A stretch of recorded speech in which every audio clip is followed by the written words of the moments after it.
Bulletin میں سب سے پہلے بات وزیر اعظم شہباز شریف کا command and staff college Quetta کا دورہ۔ فیلڈ مارشل سید عاصم منیر نے کمانڈ اینڈ سٹاف کالج آمد پر وزیر اعظم کا استقبال کیا۔ وزیر اعظم نے ادارے کی فیکلٹی اور زیر تربیت افسران سے خطاب میں کہا، مار کے حق کے دوران افواج پاکستان نے بھارتی جارحیت کو ناکام بنایا، دشمن کو کرارا سبق سکھایا جو کبھی نہیں بھولے گا۔ ملک کی سالمیت کے دفاع کے لیے کسی بھی مہم جوئی کے خلاف ہر لمحہ تیار ہیں۔ آپریشن غضب للحق پوری قوت کے ساتھ جاری ہے۔ معصوم شہریوں کے تحفظ کے لیے افغان طالبان سے وابستہ دہشت گرد پراکسیز اور سہولت کار نشانے پر ہیں۔ وزیر اعظم نے مسلح افواج کی پیشہ ورانہ صلاحیت، آپریشنل تیاریوں اور قربانیوں کی بھی تعریف کی۔ وطن کا دفاع کرتے ہوئے جان قربان کرنے والے بہادر سپوتوں کو خراج عقیدت پیش کیا۔ اس موقع پر وزیر دفاع، وزیر داخلہ، وزیر اطلاعات، وزیر اعلیٰ بلوچستان بھی موجود تھے۔ Pakistan was confronted by Indian aggression. The enemy falsely perceived itself to be much stronger than us, ensured that the end was taught an unforgettable lesson. I salute the military leadership of Pakistan under the vision and command of the Chief of the Defence Forces, Field Marshal Syed Asim Munir. The counter-terrorism campaign has continued over the past 2 decades.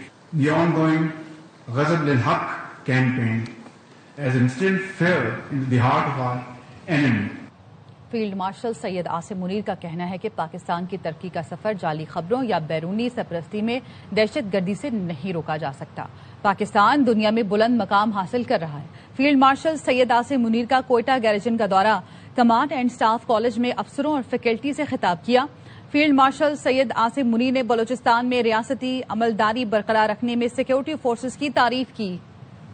Pakistan کی ترقی کا سفر پروپیگنڈے، جعلی خبروں یا بیرونی سرپرستی میں دہشت گردی سے نہیں روکا جا سکتا۔ پاکستان دنیا میں بلند مقام حاصل کر رہا ہے۔ Chief of defence forces field marshal Syed Asim Munir پرعزم۔ ISPR کے مطابق فیلڈ مارشل سید عاصم منیر نے کوئٹہ گیریجن کا دورہ کیا۔ کمانڈ اینڈ سٹاف کالج میں افسران اور فیکلٹی سے خطاب میں کہا، پراکسیز اور پروپیگنڈے کے ذریعے پاکستان کی پیش رفت روکنے کی کوششیں ناکام ہوں گی۔ چیف آف ڈیفنس فورسز نے بلوچستان میں پائیدار امن اور استحکام کے لیے عوامی فلاح، جامع ترقی اور بہتر طرز حکمرانی کو ناگزیر قرار دیا۔ فیلڈ مارشل سید عاصم منیر نے بلوچستان میں ریاستی عملداری برقرار رکھنے میں سیکورٹی فورسز کے کردار کی تعریف کی۔ چیف آف ڈیفنس فورسز نے کہا کہ پاکستان کی ترقی اور خوشحالی کا سفر منزل تک پہنچے گا۔ پاکستان کے خلاف پراکسیز کا خاتمہ یقینی بنائیں گے۔ مسلح افواج عوام کی حمایت سے دہشت گردی کے مکمل خاتمے کے لیے پرعزم ہیں۔ انہوں نے بلوچستان میں تعینات افسران اور جوانوں سے ملاقات کے دوران ان کی آپریشنل تیاری اور بلند حوصلے کو سراہا۔ کہا کہ افسران اور جوان بدلتے جنگی ماحول کے مطابق خود کو مسلسل تیار رکھیں۔ پیشہ ورانہ مہارت، تیاری اور آپریشنل برتری کا اعلیٰ معیار برقرار رکھنا وقت کی ضرورت ہے۔ فیلڈ مارشل نے کمانڈ اینڈ سٹاف کالج کو اعلیٰ تربیتی معیار، فکری صلاحیت اور پیشہ ورانہ مہارت کی علامت قرار دیا۔ کوئٹہ آمد پر فیلڈ مارشل سید عاصم منیر کا استقبال کمانڈر کوئٹہ کور نے کیا۔ وفاقی حکومت کے اعداد و شمار نے خیبر پختونخوا حکومت کے محرومی کارڈ سے پردہ اٹھا دیا۔ NFC ایوارڈ سے دہشت گردی کے خلاف جنگ تک صوبائی حکومت کو کھربوں روپے جاری کیے گئے۔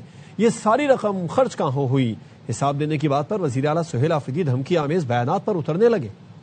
وفاقی حکومت پر فنڈز کی عدم فراہمی اور امتیازی سلوک کے الزام۔ خیبر پختونخوا حکومت پوائنٹ اسکورنگ کرنے میں مصروف۔ زمینی حقائق نے محرومی کارڈ کا پردہ کھینچ دیا۔ وفاق ہمارے ساتھ کوآپریٹ نہیں۔ وزیر اعلیٰ خیبر پختونخوا سہیل آفریدی نے دعویٰ کیا، وفاق نے کوئی وعدہ پورا نہیں کیا، ہمیں کچھ نہیں ملا۔ عوام کے ساتھ امتیازی سلوک کر رہے ہیں، یہ تو صاف صاف بات ہے، زبردستی خیبر پختونخوا کی عوام کو اس بات پر مجبور کر رہے ہیں کہ وہ کوئی فیصلہ کرے۔ اعداد و شمار بتاتے ہیں کہ پی حکومت کو 2010 سے 2025 تک 15 برس میں وفاق نے 8,404 ارب روپے دیے۔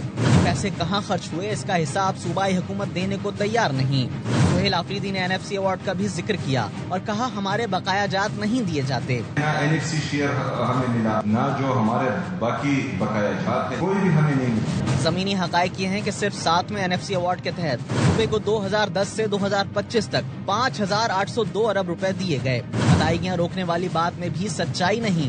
17 دسمبر 2025 کو جاری ہونے والی 46 ارب 44 کروڑ کی قسط واضح ثبوت ہے۔ وفاق ہمارے ساتھ کوآپریٹ نہیں کرتا۔ سہیل آفریدی نے صوبے میں انفراسٹرکچر پر وفاقی حکومت کے عدم تعاون کا شکوہ کیا۔ خیبر پختونخوا میں باقی انفراسٹرکچر ڈیولپمنٹ کے پروگرام ہیں، وفاق ہمارے ساتھ کوآپریٹ نہیں کرتا۔ NFC بجٹ کے مطابق خیبر پختونخوا کے ہر خاندان کے حصے میں آنے والے 14 لاکھ اور ہر مربع کلومیٹر زمین کے لیے مختص 8.5 کروڑ عوامی فلاح، اسپتالوں میں ادویات، اسکولوں اور سڑکوں کی حالت بہتر بنانے پر خرچ ہونے چاہیے تھے، مگر خرچ ہوئے سیاسی مہم جوئی اور شاہ خرچیوں پر۔ وزیر اعلیٰ سہیل آفریدی نے یہ بھی کہا جو ہم کہتے ہیں وہ کرو تو 90 دن میں دہشت گردی ختم ہو جائے گی۔ داخلت بند ہو جائیں اور صرف خیبر پختونخوا کی حکومت کے ساتھ یہ بیٹھ کر ایک حکمت عملی جو ہم چاہتے ہیں وہ حکمت عملی بنے اور اس پر عمل ہو تو 100 دن میں جو ہے خیبر پختونخوا میں عمل ہو۔ سہیل آفریدی نے یہ نہیں بتایا کہ وفاقی حکومت نے 17 سال میں دہشت گردی کے خلاف جنگ کی مد میں خیبر پختونخوا کو 697 ارب روپے دیے ہیں۔ IDPs کے لیے مالی سال 2010-11 سے 2021 تک 117 ارب روپے الگ سے دیے گئے۔ وفاق ہمارے ساتھ کوآپریٹ نہیں